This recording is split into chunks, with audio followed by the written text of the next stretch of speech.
Hi friends, आजकल बरसात का मौसम है और इस मौसम में एक अजीब सी गर्मी होती है जिसमें ना फ़ैन काम आता है ना ही एयर कूलर काम आते हैं। और इस गर्मी में स्पेशली एसी का ही मज़ा आता है और इसी गर्मी के लिए एयर कंडीशनर एक परफेक्ट एप्लियंसेस है। यानी एयर कंडीशनर का जो बेहतरीन इस्तेमाल है वो इस बरसात की गर्मी में ही होता है।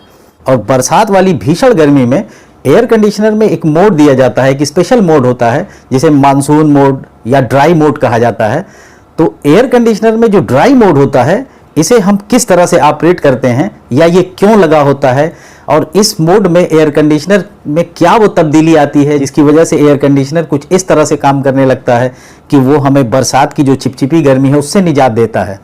दोस्तों, बरसात के मौसम में एक्चुअली जो गर्मी हमें होती है वो ह्यूमिडिटी की वजह से होती है। जो चिपचिपापन होता है वो ह्यूमिडिटी की वजह से होता है। ह्यूमिडिटी आर्द्रता है, यानी हवा में नमी की मात्रा, हवा में जो मॉइस्चर है उसकी परसेंटेज क्या है, यही ह्यूमिडिटी होती है।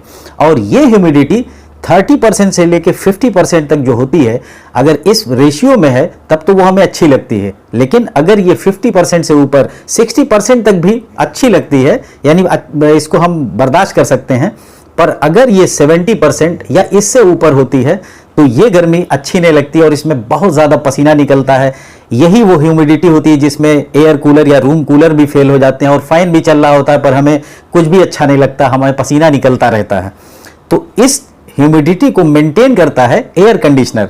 और एयर कंडीशनर के अलावा एक और एप्लियंस है डिह्यूमिडिफायर। तो डिह्यूमिडिफायर तो एक अलग चीज़ है, लेकिन डिह्यूमिडिफिकेशन यानी हवा में नमी की जो क्वांटिटी है, परसेंटेज, उसे घटाने के लिए एयर कंडीशनर भी बहुत बेहतरीन काम करता है। और जब ये ह्यूमिडिटी को मेंटेन कर लेता है तो एयर कंडीशनर जो रूम होता है उसमें हमें वो चिपचिपापन या उमस वाली गर्मी का एहसास नहीं होता है। तो ड्राई मोड जो होता है इसमें एक्चुअली होता यह है कि कंप्रेशर तो अपनी स्पीड से चलता है, यानी कंप्रेशर का जो भी लोड है वो अपना काम करता है, चाहे वो इन्वर्टर का मॉडल हो या नॉर्मल मॉडल हो। एयर कंडीशनर का जो कंप्रेशर है वो अपना काम करता है। लेकिन इसमें जो स्पेशल फंक्शन होता है वो ये होता है कि जब हम एसी को ड्राई मोड में करते हैं तो जो एसी का ब्लोअर फैन होता है, यानी अगर स्प्लिट एसी है तो इंडोर यूनिट का जो ब्लोअर फैन है उसकी स्पीड सबसे मिनिमम हो जाती है। या विंडो एसी है तो उसमें तो एक ही मोटर कंडेंसर के लिए भी है और ब्लोअर के लिए भी है, तो उसकी स्पीड भी स्लो हो जाती है। इस स्लो स्पीड से क्या होता है इसको हमें समझना है।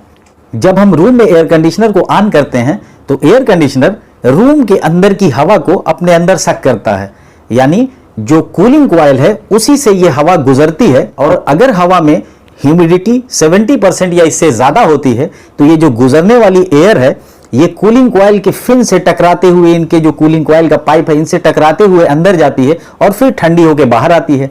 तो जो फैन होता है उसकी स्पीड जब स्लो होती है तो कॉइल से गुजरने में हवा को कुछ वक्त लगता है।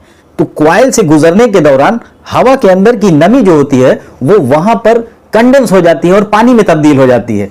तो अगर फैन की स्पीड स्लो होगी तो इस दौरान हवा को उस रास्ते से गुजरने का वक्त मिलेगा, ज्यादा से ज्यादा वक्त मिलेगा, और जिस नाते ये जो मॉइस्चर होता है वो पानी में तेजी से तब्दील हो जाता है और ये पानी बाहर निकल जाता है ड्रेन पाइप के जरिए। और इस तरह से जो हवा वापस रिटर्न आती है रूम में वो ठंडी भी होती है और उसमें ह्यूमिडिटी यानी मॉइस्चर या नमी की जो परसेंटेज होती है वो घट जाती है। ज्यों ज्यों एसी चलता रहता है उस दौरान रूम के अंदर की मौजूद जो ह्यूमिडिटी है वो मेंटेन हो जाती है 30 से 50% के बीच में। और इसलिए जब 30 से 50% के बीच हो जाती है तो एयर कंडीशनर फिर परफेक्टली वर्क करने लगता है। और ये जो ड्राई मोड है इसे लगभग 1 से 1.5 घंटे तक के लिए ही ऑन करना चाहिए, इतनी देर में ये ह्यूमिडिटी को मेंटेन कर लेता है। अगर आपके एयर कंडीशनर में ड्राई मोड नहीं है, हालांकि अब तो मैक्सिमम एयर कंडीशनर में पीसीबी आता है, रिमोट आता है, तो रिमोट के जितने भी पीसीबी हैं उसमें ड्राई मोड रहता है, उसे आप ऑन कर लेंगे तो अपने आप वो फैन मोटर की स्पीड को मिनिमम पे कर देगा। और जब वो मिनिमम पे करेगा तो जो मॉइस्चर है वो उसमें पानी में तब्दील होकर जो कमरे के अंदर की ह्यूमिडिटी है उसको मेंटेन कर देता है।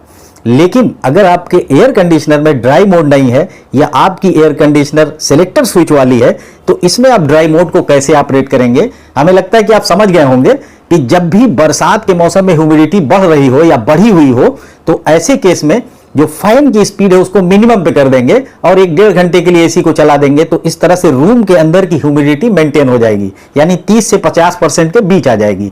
और जब भी ये इस रेंज में रहेगी तो एसी बिल्कुल परफेक्ट काम करेगा और हमें किसी भी तरह की उमस नहीं महसूस होगी, ना ही कोई चिपचिपापन महसूस होगा। उम्मीद है ये वीडियो आपको पसंद आया होगा। चैनल अभी तक सब्सक्राइब ना किया हो तो जरूर कर लें और ऑल नोटिफिकेशन बेल को भी प्रेस कर लें, जिससे मेरी आने वाली सभी नॉलेजेबल वीडियो सबसे पहले आप तक पहुंचे। Thanks for watching.